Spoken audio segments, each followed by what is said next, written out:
man? How you doing? Silent Fighter, super dummy actually. Steel leg, aluminum arms, aluminum pipe, solid core body, wood body, closed cell foam, then heavy duty vinyl. Arms pivot up and down. This one's brand new, so it's got a lot more resistance. Same thing with the leg. Leg pivots all the way around, so we come into a single leg takedown, those type of things. Just movement in general. With the portable frame, you can move the frame around to kind of get into your manhandling. Call it manhandle 101. But if we look at just some of the basic principles off the Silent Fighter, the ability lead hand, so in this case it's a right lead, left lead, and then low middle punch or a knee coming up, front leg barrier removal, kick to the back leg, that type of thing. So the trunk actually works as a leg as well. So simulated training dummy is all it is. One of the things you're going to look at is your chi sao, or your interior engagement. So when we just look at, and there again, you got your hitting, and once you've got attachment, your ability to slide or slip. So you're working on your sensitivity, your ability to shift to the outside. There's a thumb to the eye, ear clap, that type of thing. Finger jab here. You can see the arm breaking into the palm, knee spike coming in, elbow coming over the top.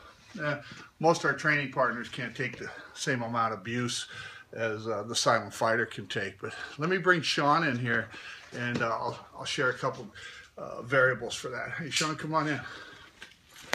So when we look at just the first two entries of movement, one of the things I want to think about is being able to bridge. How quickly can I distance and bridge? And what is my bridging speed or reactionary speed, my physical speed, that type of thing. So with a training partner, we can practice that. We could do it with impact. So when I'm popping the Silent Fighter, I'm not worried about his forehead or his face or his eyes or anything like that.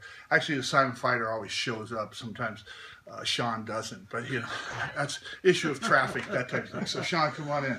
So if I'll bring you this way, and since she's right next to the Silent Fighter, there again, same thing. You know, in general, guys can only engage themselves in the standing grappling position so many different ways. So Sean reaches for me. I've got exterior attachment here on his arms, so I could bridge and close on that. That's already an eye jab, and that's already a hit. There's another hit, and I'm already into the lock. So when we look at the Silent Fighter, if I'm going exterior, see, I'm already here at the eye jab. There's the hit, there's the lock. Or I could simulate the lock, since I can't, it's not totally flexible, but I could simulate and do the maneuvers like I'm getting a wrist lock, a center lock, or whatever. But I'm on the interior line, my energy's here. So if we look at kind of sharing that energy, push it in and out. There it is.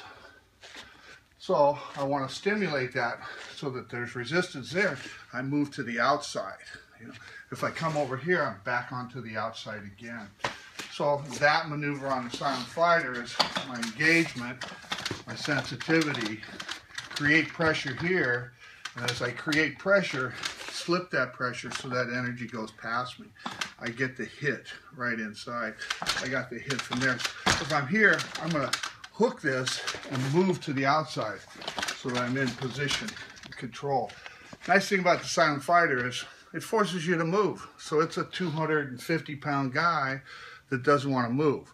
When I get a training partner, I'm already used to moving, so when I slip out to the outside, my alignment is where it needs to be.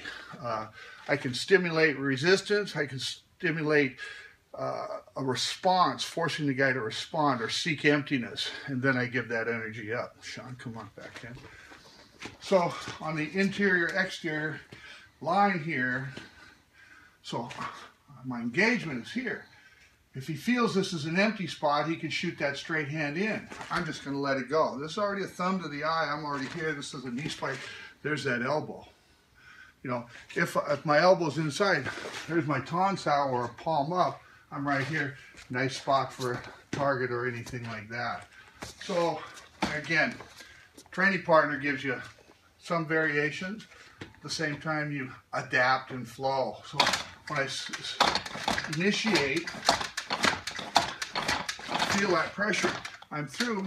I'm going to go to my tongue, and I'm going to utilize this position to resist. Then I can close in. There's already a finger jab here. It's already a thumb to the eye. I'm going to headbutt, knee spike, drop that elbow, bridge out, low kick, that type of thing. Bridge out again, stomp kick. Very few people could take the same kind of. So working your silent fighter is actually just having a simulated training partner. Somebody that shows up all the time.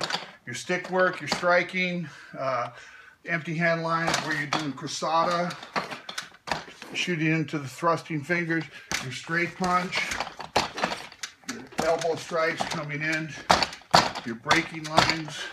Nice thing about the silent fighter is it's fully padded. You know, you can work off the padding to build a fairly strong resistance, no different than a heavy bag, only your heavy bag's got arms, and you can build your skill set up on a natural. The whole idea is to think about a set or a sequence and then go freestyle from there. So that's kind of the silent fighter in a nutshell. Hope you enjoyed that little presentation. Thanks. Datu, what's the website people can look at? You can find Silent Fighter at www.kellywarden.com. And freestyle frame, or the freestanding frame, is one aspect, and there's also a Walmart version, so where it mounts on the wall.